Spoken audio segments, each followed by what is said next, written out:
Welcome to the Surviving Siblings podcast. I'm your host, Maya Roffler.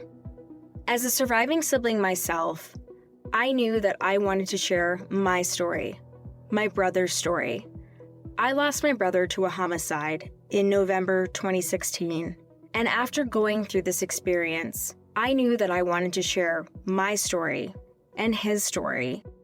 And now it's your turn to share your stories. Today I have an incredible surviving sibling with me. We have Tommy here today with us. Tommy, welcome to the show. Hi, Maya. Thank you for having me. Yeah, my pleasure. My pleasure. So today, Tommy's going to be sharing a story about his personal journey, but also about losing two of his brothers. So, Tommy, before we go into how you lost your brothers, tell us a little bit about your background, where you guys grew up, family dynamics. Share with us so we can know a little more about you. Okay, once again, thank you for having me on the show. I appreciate the opportunity. We're a native New York family. I was born and raised in New York City. Me, my parents, my twin brother, Tim, my older brother, John, and my older sister, Mary. So there were four of us in the family, and we grew up in Queens, New York, as you can tell by my accent. I was going to say, where's that accent from, Tommy? Yep. So it was a fairly typical upbringing growing up in Queens. My father was a blue collar worker. Originally, he was a salesman in Manhattan. But let me just preface my family story by just stating that addiction has run rampant through my family. And it started with my father. Okay. He was a great guy, but he had a bad case of alcoholism. Okay. And my mother as well. But they were really actually very good parents. They suffered from addiction. So that began early on. But my father was a cab driver, then he was a bartender, then he was a salesman, and he bounced around from job to job. But he always provided for the family. He was a good provider. There was there was chaos in the family at times due to my father's drinking, and there was I had a lot of fear growing up, anxiety based around the house and the instability in my house and not knowing what kind of condition my father was going to be in when he came home from work. So that made my childhood a little bit uncomfortable, to say the least. So, but my older brother John, he was my he was my idol. I looked up to him. He was my big brother. Anything he did, I would try to do myself. And my brother John was 7 years older than me. So me and my twin brother Tim really looked up to him as our role model. So also in the house at the time was my aunt. My mother's sister lived with us her whole life, my Aunt Angela. So she lived in the house with us, and she had her own battles with addiction and mental health. But altogether, it was a loving home, in spite of the dysfunction that was present in the house. So yeah, I played sports as a kid, me and my brothers. My father was the coach of our sports teams, and it was fun. And we went to school and we hung out after school. And up until my early teenage years, it was aside from my father's drinking, it was a fairly normal childhood, I would say, looking back. But around actually 13, I think, I started to drink. I picked up my first drink around 13. That's young, Tommy. So, Wow. Yeah. yeah, well, the guys in my neighborhood, looking back, it wasn't really that young. Everybody was doing it, you Right. know. So it would seem normal. Hmm. Yeah. And besides that, my father was in the bar business, so I was hanging out in a bar already, and I was only 13.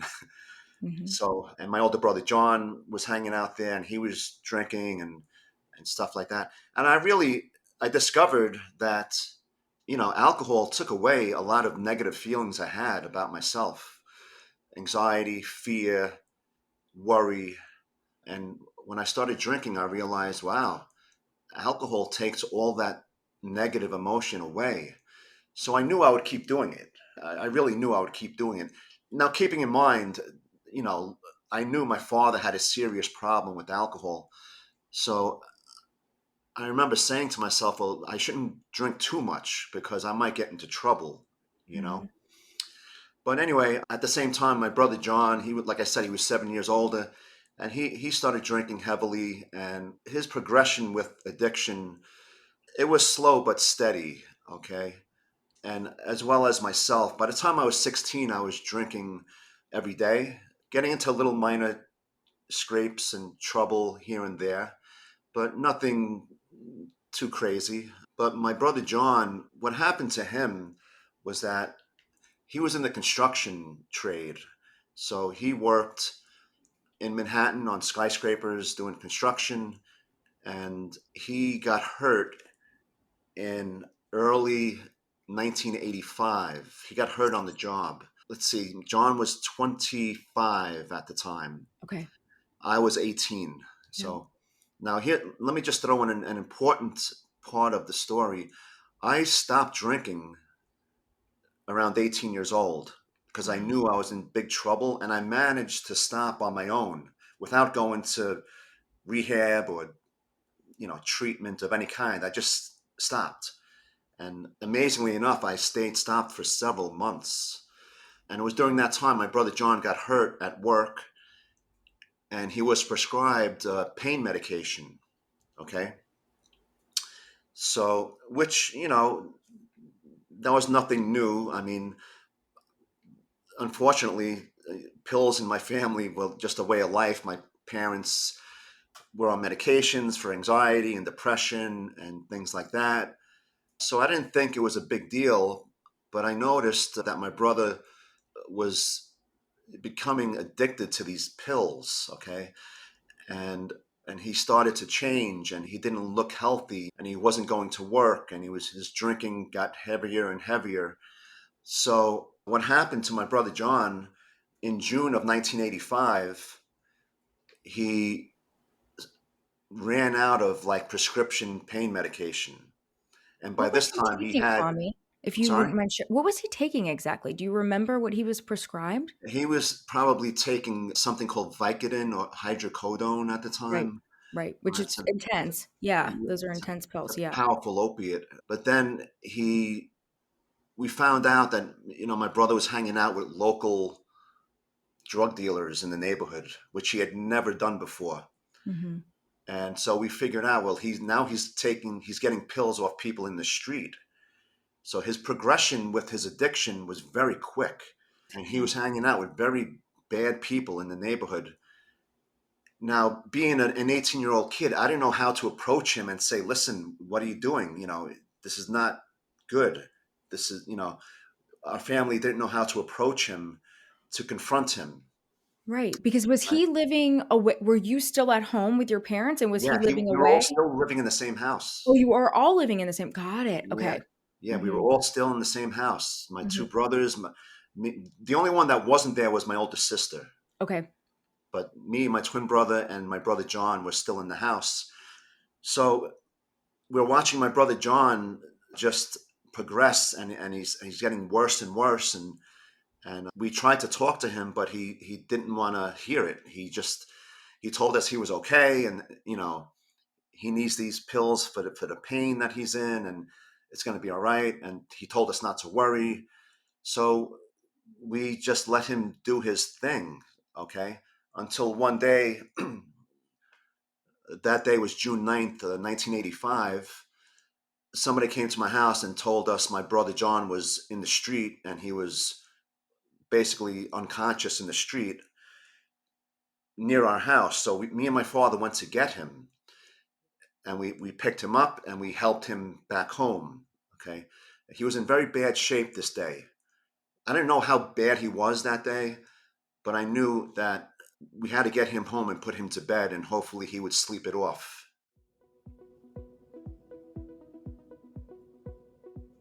Many surviving siblings have lost a sibling to addiction. So I want to take a moment to share an incredible resource with you that may help you or someone you love that is struggling with addiction. It's called Sober Companion Los Angeles. Their founder, Tommy McAlladin, has over 31 years of recovery himself. and has been helping families since 2010. With his team and a nationwide network of clinicians, Tommy brings guidance, compassion, and real support when families need it most. Addiction can be treated, and recovery can be possible. Sober Companion Los Angeles will even travel anywhere in the country and internationally to help families in need. If this speaks to you, please take the first step and visit sobercompanionlosangeles.com for more information. So people called us, and me and my father went to get him. We brought him home, and we helped him into bed, which we had done many times before that. And when we put him into bed, and maybe an hour or so later, I went back into the bedroom, and my brother was dead. He had asphyxiated. He died from an overdose. Okay. Wow. He fell asleep on his back, and he got sick, and he died. And Mm-hmm. I found him dead in our bedroom that day. So I ran outside. I got my father. I got my twin brother. We tried to do CPR. We tried to do whatever we could to help him. We called 911. An ambulance came, but he could not be saved. He was dead. And I'll never forget what he looked like that day. I mean, that was 40 years ago, but it still seems like yesterday. It was a devastating blow to my family. My parents were never quite the same after that. They had a lot of guilt. I had a lot of guilt. I kept saying I should have taken him to a hospital that day. He would still be here. And I carried guilt for many years. And 2 days after my brother died, my Aunt Angela, who, as I mentioned earlier, she lived with us her whole life. She was like our second mom. Mm-hmm. And 2 days after John died, my Aunt Angela took her life. She was so distraught.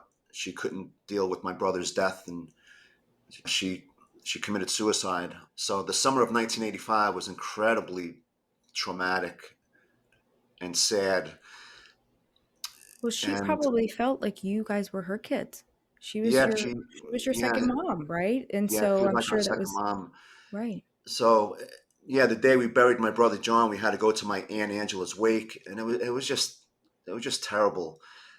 So But here's wait, the thing. Yeah, hang on, Tommy. Walk us through that because wow, this is a very intense summer for you. You're an 18-year-old kid, basically. And like, yeah, I mean, I don't know. I think anyone under 25 is a kid these days. Looking back on life, you're like, oh my gosh, like we were kids. So yeah, so your brother passes. This is extremely traumatic because you go in the street with your father, you see him and you find him, and mhm, I mean that's a lot. And then your aunt, who's been like a second mother to you, I mean that's a lot. So you have your brothers, you have a wake for your brother and then a funeral, and then you've got Aunt Angela too, so it's like back to walk yeah, us through what that was like real quick if you don't right. mind. Yeah. Well, yeah, my brother's funeral was incredibly sad. All his friends were there, all young. He was only 25 years old, and he was very popular. He had a lot of friends. He wasn't a mean guy. He was a big, strong guy, but he was a sweetheart. He was a sweetheart. And he just, for whatever reason, I don't know why that had to happen to him. I still don't understand. But, my family was able to show up and have a funeral and a burial for him. And it all seemed surreal to me. And my father kept saying that, you know, John's going to wake up. He's going to be okay. This is not real. He had denial. And yeah, the day we buried my brother, we had to go to Aunt Angela's wake. And that was equally sad and traumatic. The whole family was just all my cousins and my aunts and uncles. Everybody was like, they couldn't believe that it was happening, back to Right. back tragic deaths like that. So amazingly enough, I got through it. I mean, semi reasonably sane, if that's the right word to use. And you But were sober. You well, I had stopped wasn't. Well, drinking. actually, I started drinking again after my brother's death. That's Yeah, why I wanted to ask you that. Yeah. yeah. Okay. I Mhm. I I really lost hope. I was Mhm. really angry, and and I had tremendous amounts of grief, and I don't know how to deal with that. So I started drinking again after my brother John died. Yeah. So yeah, my drinking career just got worse after that.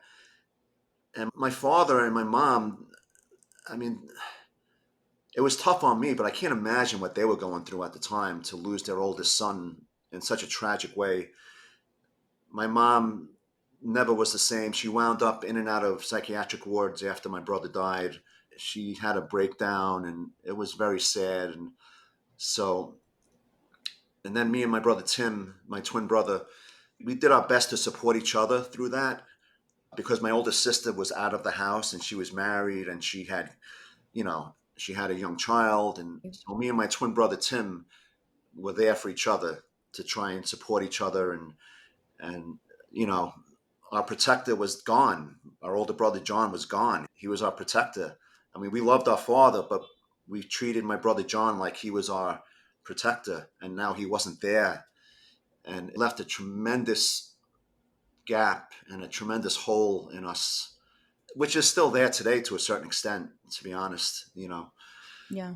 Well, it's very special to have a twin too, and Oh, there's a yeah. lot of siblings that listen to this show, Tommy, and as you know, because we met on TikTok, a lot of twins on TikTok, and it's a Mhm. very unique relationship. And so I think only another twin can connect with that, right? And so I love that you're sharing how you and Tim were like, okay, it's kind of us against the world at this point, Mhm. because we've gone through these, we've lost our big brother slash dad role model, and we've Yeah. also lost Aunt Angela.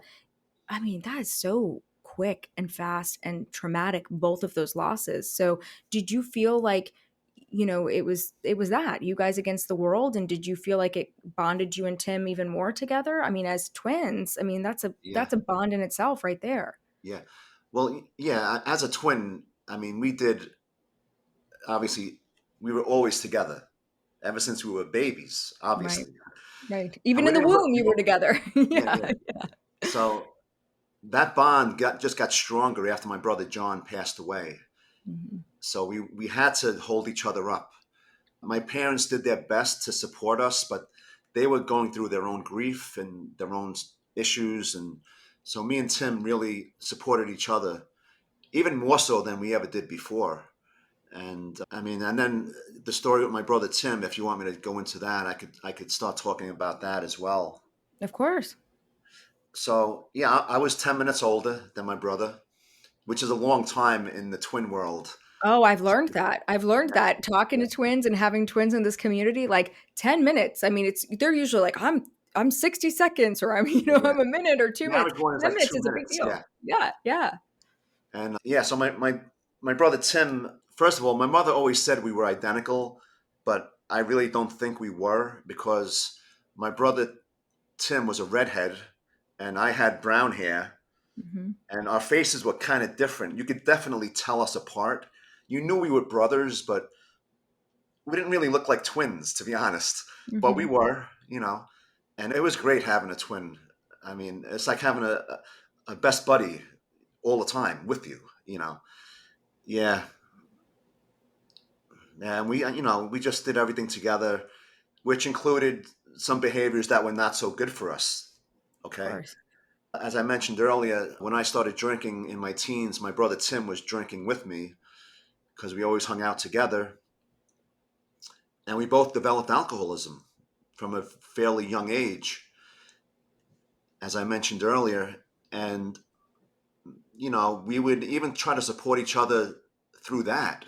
When something bad would happen as a result of our drinking, like for instance, I got arrested in 1987 in New York City. I went out one night and I had too much to drink, and I got into a fight with a cab driver in New York City, and I got arrested. And my twin brother Tim came to the courthouse with my father to get me out of jail, and you know and other we try to help each other find better jobs, or whatever we were going through, stuff like that.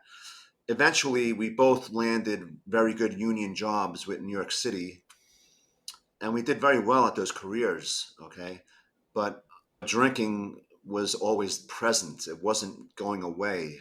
Hmm. So Eventually, I got sober in 1994 when I was 28.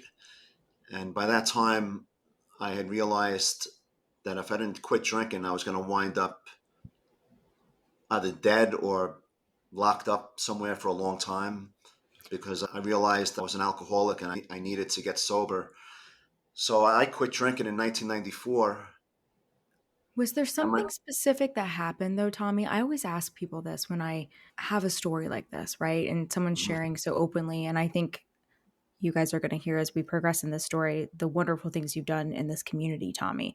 But like, I always want to kind of dial into that moment because I think these are, I mean, 31 years of sobriety is a big milestone and it's something to be celebrated. But I always want to know, like, what was that moment for you? Because you shared with us when you were 18, like, you were like, oh my God, I'm going to be like, maybe like my parents, or like, I can see this getting me into trouble. And like, I see that as an 18-year-old perspective, right? And like, you were like, but then when your brother and your Aunt Angela died so tragically, I completely understand why you started drinking again, right? Because you knew that would short-term solution to numb pain, anxiety, all of that. yeah. But to go at 28 and realize I'm going to die. This is like what happened in that moment to inspire you to say enough. And then 31 years later you're here. Like that's impressive. First of all, thank you for that. Let me just say that arrest I had in 1987 turned into a very serious felony case, and I wound up doing 5 years probation with New York State, and that probation period ended in 1993. So I still continued to drink until 1994. Now, at the end of my drinking, remember, I still had this very good union job in New York City. And I would use that as an excuse to say, well, how can I really be an alcoholic if I got this good job? You know, but I was living in a furnished room in Queens, New York at the end, a really depressing place. Mm-hmm. And I had a desire to quit drinking, but I was very afraid to live life sober because I had never done it. Now, there wasn't a specific event that happened in 1994 that made me want to quit drinking. I just realized that I was at a jumping off place, okay? That I was going to, like I said, eventually die from drinking because at the time, I was 130 pounds. Wow. I weigh 180 now. Imagine, I mean, I was in bad shape physically. You were teeny tiny. Whoa. I was Yeah. very skinny. Sometimes I still think I wish I was, but anyway. So my body was failing. I was in bad shape medically, physically. So that motivated me to quit drinking. Now, I had been to 12-step groups before, and I'm fairly certain your audience knows what I'm talking about when I say 12-step groups. So I'm I'd sure been they to do. those meetings before, Mm-hmm. and I knew there was a place to go to that would accept me and help me. Okay? So that day, my last drink was May 28th, 1994. That day, I decided to go back to those groups because I knew that they would help me there. I had a little bit of hope and a lot of willingness to go back to meetings and try to get sober again. Okay. And also, I mean, the day of my last drink, I was so depressed and so unhappy that if I had means to hurt myself, I wouldn't be sitting here right now. I really think I would have done something to hurt myself. Mm-hmm. And I'm so grateful that there wasn't a way to do that at the time. So I went back to 12-step groups the next day, basically took directions from people there. And in the blink of an eye, 30 years have gone by. And I'm very happy now Yeah. with my sobriety. But, you know, My brother Tim, my twin brother Tim, suffered for many years with his alcoholism. So this is where the twin experience is the perfect direction to go down this, because he didn't get sober. No. So I- what was that like for your relationship? Yeah, I mean, you were diving into it perfectly. What was that like? Because you make this big life change and he doesn't get sober. And so walk us through this. What was this like? Well, Tim was incredibly supportive of me. Okay. Let me just say that. But at the time when I got sober, my twin brother got married. He had a baby at home in 1994. So he had his own family life stuff going on. Okay. And we didn't live in the same area anymore. He lived in Long Island, New York, and I lived in Queens. So we did kind of drift apart, which was uncomfortable. I mean, I was so used to having him close by me all the time. But life progresses, and he got married. He had a couple of kids, and that took up all his time. So he was happy that I was getting sober. He really was. And when I made 1 year sober, my brother Tim came to my anniversary. My father came. Unfortunately, my mother passed away during my first year of sobriety. But my mother did see me get sober for 5 months before she passed. So I'm grateful for that. But yeah, me and my twin, we kind of grew apart to a certain extent. But then we would come back together all the time because we would just miss each other, you Yeah. know. And there's always that special bond that we had, that we would have to see each other periodically. And plus I loved my nieces and nephews, and I would go see them and spend time with them. But my twin brother's drinking was really getting out of control, and he made attempts to quit drinking in the 1990s, but he could never stay stopped. He always went back to drinking. Yeah, he had a bad case of alcoholism. But what happened was, in 2000, Tim went to a detox for the first time, and he tried to get sober, and he stayed sober a couple of months, but then he went back to drinking again. Now, my brother worked for an organization called Con Edison in New York City. So what happened in 2001, everybody knows what happened on September 11th. We do.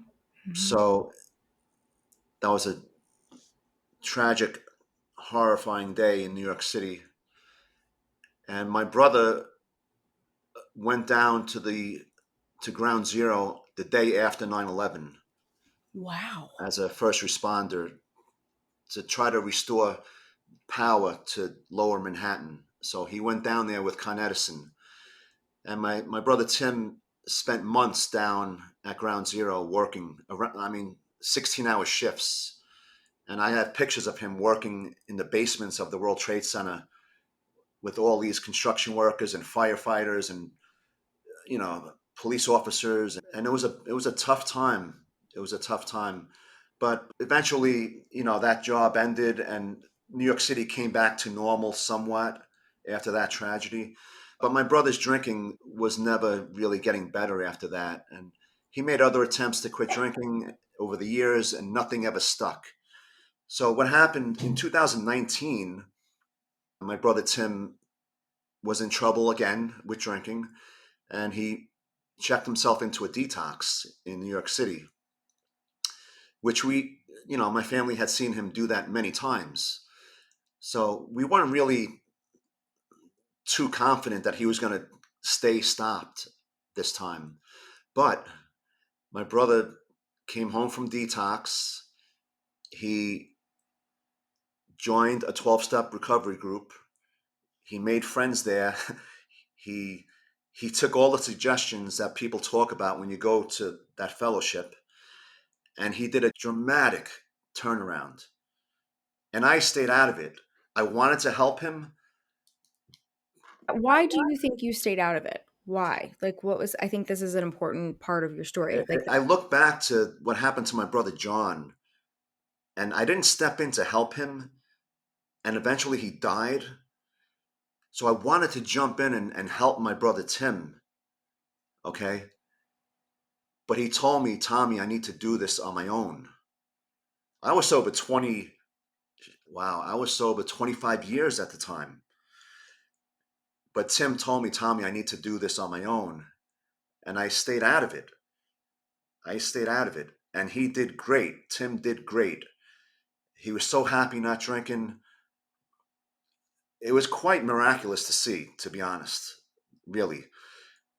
And it was humbling when he told me to stay away, like, don't jump in and help him. It was humbling for me to hear that, because I figured, well, I got all this sober time now. Now I could get my brother sober. And he Right. told me that he could do it he was going to he was going to ask other people for help. Mm-hmm. Okay. So, yeah, Tim was doing very well. And then COVID hit. So Tim quit drinking in November 2019. The COVID lockdown happened in New York City in March of 2020. So during the lockdown, I mean, you couldn't go out. You couldn't do anything. You couldn't go to the hospital. You couldn't go to anywhere. And let me just back up a little bit. In late 2018, Tim got diagnosed with a 9/11 cancer. In late 2018. So he had Merkel cell carcinoma from exposure at the World Trade Center. But he got treated he went to see a doctor and they did radiation. And in early 2019, he was given a clean bill of health. Okay. And he joined the 9/11 fund and they covered all his medical expenses. And the 9/11 fund is an incredible organization. The Tunnel to Towers Foundation is an incredible organization in New York City that helps first responders even today. And I strongly support people. I ask people to support the 9/11 fund and the Tunnel to Towers organization. But like I said, during the lockdown, Tim started experiencing symptoms again of his cancer, and he wasn't able to see his doctor because of the COVID lockdown. So Tim, during the summer of 2020, was gradually getting sicker and sicker, and we all thought that it was probably the 9/11 cancer coming back, but we didn't want to face it. It was too scary to talk about. But it got to the point where he was so sick, we told him, you have to go to the hospital. Mm-hmm. So I took Tim to the hospital in September of 2020. He was not doing well. He was in the hospital a couple of days. They weren't quite sure what was going on with him. We told the doctor about his 9/11 diagnosis. A few days after that, they told us that the cancer had returned. The cancer had metastasized. And it was incredibly the worst diagnosis that they could give us. So it was very Right. aggressive, Tommy. Yes, it Yeah. had spread to many parts of his body. Okay. So my brother went into the hospital September 24th of 2020. And every day he just got sicker and sicker. And then we had to tell him the truth that the cancer was back. And I think he knew, because he would tell me, Tommy, I'm scared. I'm scared. I don't know what's going to happen. And I kept telling him, Tim, it's going to be okay. I didn't know what else to tell him, Yeah. you know? So he went into the hospital September 24th. October 13th, 19 days later, Tim fell into a coma. But earlier that day, the doctors told us that he was going to pass away within a day or two. I don't know how the doctors knew that, but that's what they told us. Mm-hmm. So I started making phone calls to my relatives and to Tim's childhood friends, and everybody started coming to the hospital basically to say goodbye to him, because he was still awake at this time. On October 12th, he was still awake. So his friends were coming by to say goodbye. And I look back on that, and it's just, I don't know how he had the courage to get through that. It was, he knew what was happening. He knew he was dying, Right. but he faced it with courage. He really did. And his kids came by the next day. I saw Tim for the last time on October 13th. He told me never to forget about him. And I promised him I promised him I never would. And that night he fell into a coma. And the next morning we went back to the hospital. He was in intensive care, hooked up to a ventilator. And we decided with my niece and nephew, we decided not to let him stay like that. So we decided to let him pass away. So I held his hand, and with his kids, and his kids were holding his hand, and we took him off the life support, and he passed within a minute. He was 54 years old. And he was sober 11 months when he died. That's He, amazing. I'm grateful he did experience 11 months of sobriety before he passed. Mm-hmm. I cried my eyes out for weeks after that. And I still do. I mean, it's just really sad, you know. Well, that's your person. I mean, Yeah, twins, you have a yeah, special bond. It's yeah, like, it's a very, very special bond. yeah, And I'm, like you mentioned, I'm sure you were just so proud of him for being able to experience life sober. And I yeah. mean, all the things he did in 9/11 too are just incredible. And it's so unfortunate that that's a part of how he passed. But the twin bond is just, I mean, your story is a testament to that, like how special it is. Yeah. And I kept telling him, because we were talking about my brother John in the last few days of Tim's life at the hospital. And he kept talking about my brother John and my Aunt Angela. And he said, Tommy, I'm probably going to see them in a few days. And I said, well, if you do, just please tell them that we all love them and we miss them, you know? Mhm. So, yeah, my brother is interred with my brother John and my parents. And my Aunt Angela is in the same cemetery a little bit further away. But yeah, you know, I know my story is not unique, but it's my story. And as I said earlier, I'm still quite amazed that I've come through all this trauma and loss relatively sane, you know, And uh, still sober. and That's still amazing. sober. Yeah. And I try to help other people as much as I can, that's my career now. I help people suffering from addiction issues. Let's talk about this, Tommy. It's a great transition into this. So let's talk Yeah, about this. Let's talk about what you're doing. Tell us a little bit about your organization and what you guys do, because we're so excited to be partnered with you guys on this, because the amount of siblings that you guys listen that have lost a sibling to addiction, and some of you guys are struggling with it yourself. So let's talk, yeah, dive into this. yeah, Share a little bit about how you started this and tell us about your yeah, organization. yeah. Thank you. Well, the organization is called Sober Companion Los Angeles. Basically, it's an addiction treatment company. And I started my company back in 2014 as a way to give back and to help other families that suffer from addiction or mental health crises and things like that.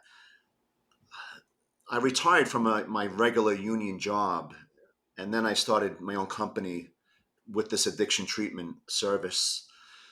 So basically, what we do is we're available nationwide, and we do interventions.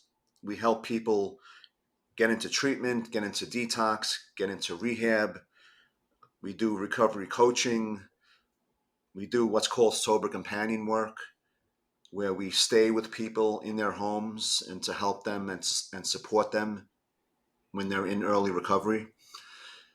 So I've been doing that for the last 11 years. And even though I'm a native New Yorker, I've branched out to Los Angeles. So I have my company out in LA now. And as I said, it's called Sober Companion Los Angeles. You can find us on the internet. The name of the website is sobercompanionlosangeles.com. And I'm on Instagram at Sober Companion Los Angeles. So people out there in the audience can find me on the internet. If your family or any loved ones are suffering from addiction issues, give us a call. We're available 24 hours a day, 7 days a week. We're available nationwide. If you guys need help with any kind of issue or just some feedback Yeah. on getting help for a family member, yeah, my phone number's on the website. The phone calls come directly to me, and my phone is always on. Mm. And I'll do my best to help you guys. If you have any questions about seeking help for a family member or getting help for yourself. So I appreciate the opportunity to talk about my company and the services that we offer. Yeah, it's such a great fit for us, and your story, I loved that we connected on TikTok, and I just felt that this would be such a good message for our siblings, because there's a lot of siblings that have lost more than one sibling. There's a lot of siblings that have lost siblings to addiction, and there's a lot of twins out there. So you're going to connect with so many of our folks in the audience that listen. And we're going to put all of the information for your incredible organization in the show notes. So it's really easy for them to access. I'll put your phone number in there, I'll put all of that in there. But I want to ask you a couple things too that I think will help our audience, if you don't mind, Tommy. Sure. So something that comes up so often with siblings, and when they've lost a sibling to addiction, I want to ask you some questions about that, but I also want to ask you some more proactive questions too. So we're going to do that, and then we're going to do some proactive as well. So Sure. oftentimes, and you've talked about this in your own story in this episode, oftentimes siblings will ask me, a lot of you guys listening will ask me questions like, well, Maya, like if I had just, gone to my sibling, and if I could have just stopped them from drinking, or if I could have just stopped them from using, fill in the blank, right? I could have saved them. I could have saved them. What advice do you give folks like that, Tommy? Because I'm sure, like you mentioned, more with probably with your brother John, and then as time progressed with Tim, that was also a thing, especially with you being sober, right, for so many years. But I think it's a really wonderful part of your story where you were like, no, Tim wanted to do this on his own. And Mhm.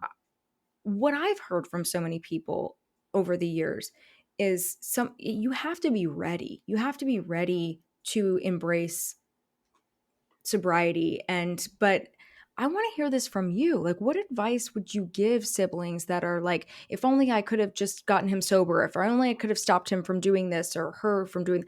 Mhm. What perspective? You have a much, much deeper perspective on this. This is what you do. Can you share with us thoughts on that? Because I think it eats people alive after a loss like this.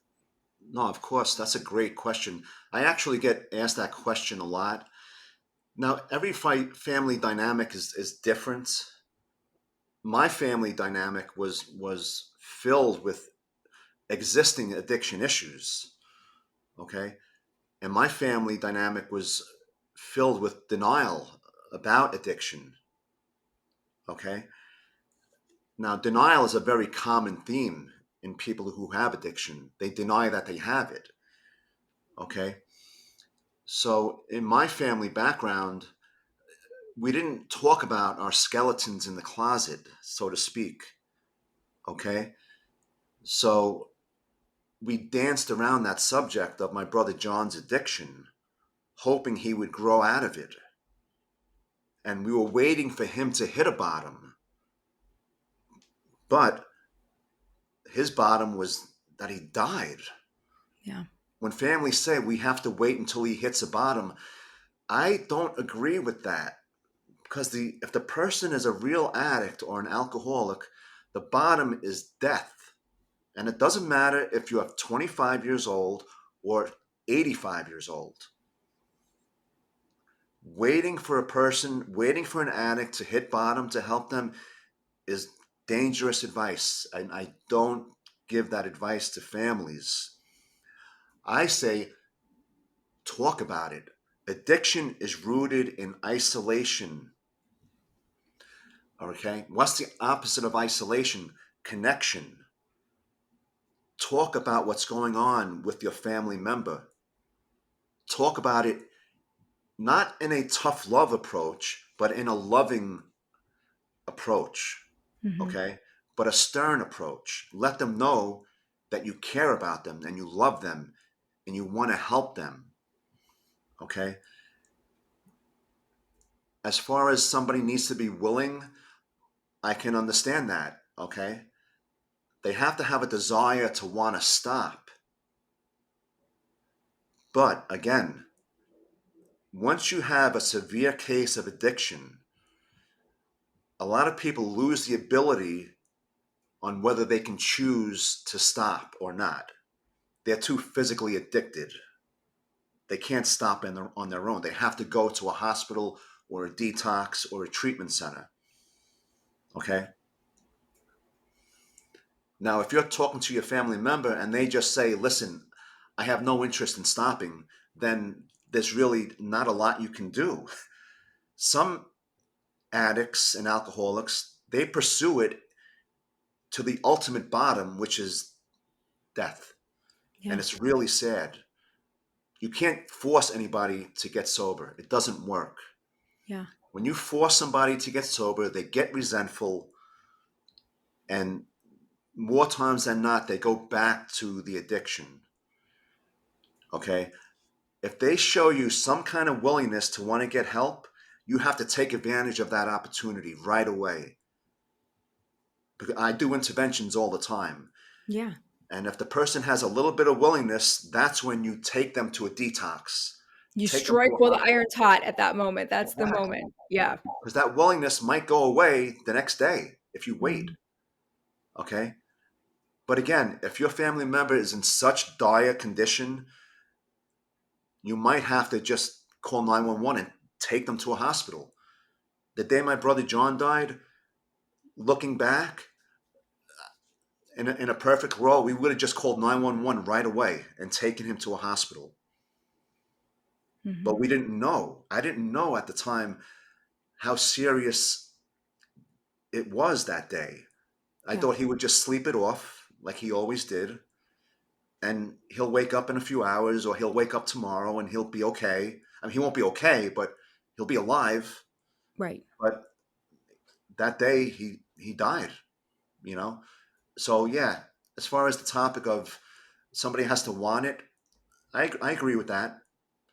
But you're also describing it's not so black and white. There's a balancing act to that too. Like you also, if you're noticing there's problems in them, you have to act. And like when you see a window of opportunity in a positive way, and Yeah. they want it, it's not so black and white. Like they have to want to do it or nothing. Like you're also loving them and caring for them. So it's a lot. It's a lot for the folks that are loving them. So I appreciate you Yeah. sharing that insight because I Right. think sometimes we don't really know how to balance it. And so you giving that insight that there are, and the fact that you as your organization, you guys do interventions, it can be, I'm sure those are exceptionally challenging because people are going to react in different ways. I'm sure some people shut down. I'm sure some people are extremely defensive. I'm sure like there's a mix, I would assume, right, Tommy? Oh, of course. When I do interventions, especially with younger people, like in their 20s, they Hmm. can be especially defiant. And when I walk in the room and they see me, they just shut down and they tell me to go away. I don't want your help. And I really feel for the families because, they've reached out to me and my company for help and I'm trying to help them. But as soon as the person who is affected sees me, they shut down. And I get it. If I was 20 years old and my parents made me quit drinking, I would have been pissed off too, you know. Right. But I see that even in older people, So again, you're right what you said about it's not black and white as far as either you have to want to get sober or not. There are gray areas in there, okay? But remember this, and I stress this to family members all the time. If your family member has a real bona fide case of addiction or alcoholism, okay, first of all, it's not a temporary condition. It's not going to go away. Once you have it forever. It's not like some other medical condition where you can take some medicine and be okay, and it never comes back. Once you have addiction, it's not going anywhere. And unless you treat it, it's going to get progressively worse. Because I've never seen an alcoholic become a social drinker. I've never seen that. Mm-hmm. And I've been around drunks my whole life. I've never seen that. So, and again, it doesn't matter if you're 25 or 65, okay? What matters is that you have a little bit of willingness to ask for help, just a little bit. And I tell people all the time, if you don't want my help, that's okay. If you don't want to see me ever again, that's okay. But if you do want my help in the future, my phone's always on. Yeah. I wish I could drag people into rehab and detox, but you can't do that. It rarely works. It might work in the short term, but long-term abstinence is really rooted in a willingness and a desire to stay stopped. Because it's a choice you make every day. It's a choice you've made every day for 31 years. Right. All I do is, what I did yesterday to stay sober, I need to do it again today, Yeah. and I have to stay on top of my recovery program, so to speak, because life on life's terms is going to hit you sooner or later. Like my brother Tim, when he got sick and passed away, that night Tim died was the closest I've come to picking up a drink. I stood outside a bar in Queens, New York, the night Tim died. Did you really? Wow. And I was crying my eyes out, and I thought I was going to go in that bar and drink. I was having this dialogue with myself. Yeah. Tommy, you're about to throw away 26 years of sobriety. And I said, I can't do that. I can't do that to Tim. I can't do that to my family. And I picked up my phone instead. And I told people I need help. I was 26 years sober, and I said, I need help. And people helped me. So if you're out there and you're in a bad way, it's okay to ask for help. It really is. Mm-hmm. If my brother John had told me that day he needed help, you know what I mean? Could have changed a lot. Yeah. Yeah. So let me ask you this, Tommy, to go into this part of it, because a lot of our siblings that listen, I mentioned this earlier, but they feel so guilty, right? How did you manage that? Because with John, like you didn't know, you went and you and your father pulled him out of the street. Like, how did you manage that guilt over the years? Because I would think, like, logically through the years, you can realize, well, I didn't know. And but a lot of siblings feel so guilty, especially when they found their sibling or, like you did. And there's, oh my God, like, how do you work through that guilt? How do you process that? Because at the end of the day, logically, we can tell ourselves, and we know logically, it's not our fault, right? We didn't give them alcohol or drugs. Like we didn't have them overdose, right? But we're human and we love our brother or sister who died from this, right? So we feel guilty. Like, if only I had just seen him a little earlier, or if only there's all of that, which can drive us crazy. How did you work through that? And what advice would you give to other people to work through that? Well, my story with that is that a few days after my brother John died, my father realized that I was in a bad way. Yeah. So my father recommended I talk to a psychiatrist, professional help. I'm a big fan of professional help. Me too. Mm-hmm. Okay. I'm not a clinician. I'm a big fan of of advising my clients to get professional help. I did that, and I talked to a psychiatrist for months and months after my brother's death. Okay. And I was able to sort out a lot of the issues around the guilt I had. Okay. Now, looking back, okay, my brother John was a great guy. He wasn't a bad person. But when he fell into his addiction, he was sick. He was sick, and he paid the ultimate price, which I know That was the last thing he thought would happen to him, as we all did. But for whatever reason, that's the way it happened, and I can't change it. I have to accept the things I can't change, Mhm. you know. But as far as sorting through the guilt, I sought out professional help. And later on in my personal recovery program, I was able to do a lot of inventory about my brother John. And I actually went to the cemetery and I made an amend to him. I spoke to him and I told him that I told him that I missed him and that I was sorry what happened, and I was going to see him again one day, Yeah. which I know I will. And it makes that burden of guilt a little bit less. So yeah, getting back to the topic, I would recommend talking to a clinician, talking to even a member of the clergy, if Mhm. that's a great thing too. I've Yep. done that many times, you know, and they don't charge you anything. Right, so then there's that too, yeah. I Yeah. couldn't agree with you more. I was really curious about your perspective. I could not agree with you more, even though I lost my sibling in a very different way. Tommy, I don't know, I haven't shared this with you, and some of the audience knows this, but my brother struggled with addiction. I always thought that that was gonna be the call I got. It was homicide instead. And I'll never forget, you kind of brought this up as, you were talking this, you brought this memory up in my mind.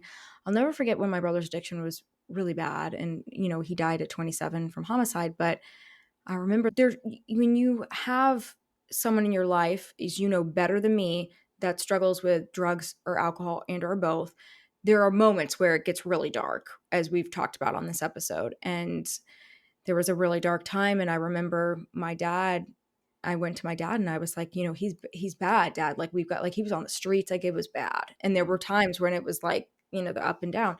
And I remember my dad being pretty in denial about it. My mom was too. They both were in denial about it. So I connect with your story on that for sure. And my dad said, well, Maya, you had issues with drugs and alcohol, which I did. I did in my teenage years, but I've never been an addict. I had issues with it, but I can socially drink now. So I connect with that part too. I was like, wow, like, this is, and I thought for a long time maybe I was an addict, but I saw the difference with my brother and the fact that I'm able to not have it in my life. And that was a journey for me. But I remember telling my dad, I said, yeah, but dad, he's not the same. I was even insightful enough at the time to just know. I was like, this isn't the same. He's like, yeah, he's like, I remember when I went off to college, there was a moment for me. I was very dark. I'd been doing a lot of drugs and alcohol, and I was like, I don't want to end up like this. And I just changed. But I knew there was something different in my brother where he was not able to do that. And that's when I was like in my early 20s, and he was young and 3 years younger than me, and I was like, he's an addict. Like, that was my realization of what addiction really was. And so I think I just connected with what you said a couple topics earlier when you were like, well, like, look, like, also it's family dynamics and people recognizing and not recognizing. Both my parents weren't in a place of really, and they've had to kind of work through that themselves as well, because as a result of his addiction, he was definitely around people that weren't great for him. So that's a lot, and that's very intense. And yeah, my brother was not open for help. I don't even know if he ever really realized where he was, but I definitely did. And it's intense. So I just wanted to kind of highlight on that of what you were saying earlier, because that's a moment when you realize that. It's Tommy, what? it's very humbling to admit that you can't help your own family member, It's and hard it's though. really because I know the feeling, that It's hard. we throw a word around called powerless in recovery, and Yeah. sometimes we are powerless over our family members Yeah. to a certain extent, and it's sad that addiction, even after all these years and all the medical advancements and all the fancy rehabs and all this, that people are still dying every day, you know and if it's not directly through addiction, it's through other things like homicide and drunk driving that are all circled around addiction. They And are. it's a scourge that's not going away. Mhm. And I'm doing my best with me and my company, a little bit at a time, to help families the best we can. Let me just throw in one more thing. I have a 19-year-old Please. daughter. She's Yeah. never seen me drink. Her name is Ava. Hi, Ava. I love Hi, you. Ava. Yeah. And her mom, That's awesome. Christine. And I just want to say a shout out to Jill and Phil. They're on my staff at Sober Companion Los Angeles. What's up, guys? And yeah, this has been a great day. Thank you so much. Oh, it's my absolute pleasure. And yes, shout out to all of you guys and thank you for doing this amazing work. And I'm just so excited to partner with you guys. And I'm glad you found me, Tommy. Before we remind everyone where they can find you, of course, it's going to be in the show notes. We're going to put it all out there. Anything else I didn't ask you today that you want to share with the audience? You guys are doing really, really important work. So thanks again for sharing all of that. Well, yeah, the name of the company again is Sober Companion Los Angeles, but we're available nationwide. We'll do international jobs. I've been to Europe. I've been all over, helping people. So if families are in trouble and they want to ask questions or get some feedback, you can find the website at sobercompanionlosangeles.com. I'm on Instagram at sobercompanionlosangeles. My phone number is on the website. Reach out 24 hours a day. If any siblings out there need some feedback on what they're going through, I'm so glad that I found your channel last year on TikTok. As soon as I saw the title, I was like, holy cow, I got to meet this woman because it's an important topic. It really is. And it makes me feel that I'm not alone in the losses I've had with my two brothers. And you're going to help a lot more people with this platform. So, I appreciate what you do as well. Thank you. Thank you, Tommy. And we'll put all that information in the show notes. And we're excited to have you in the community. I'm glad you found me too. And thank you for sharing John and Tim with us today. We appreciate it. Thank you so much for listening to the Surviving Siblings podcast. If you enjoyed this episode as much as I did creating it for you, then share it on your chosen social media platform. And don't forget to tag us at Surviving Siblings Podcast so that more surviving siblings can find us. Remember to rate, review, and subscribe to the podcast. And don't forget to follow us on all social media platforms. We're on Instagram, Twitter, and TikTok at Surviving Siblings Podcast. All links can be found in the show notes, so be sure to check those out too. Thank you again for the support. Until the next episode, keep on surviving, my surviving siblings.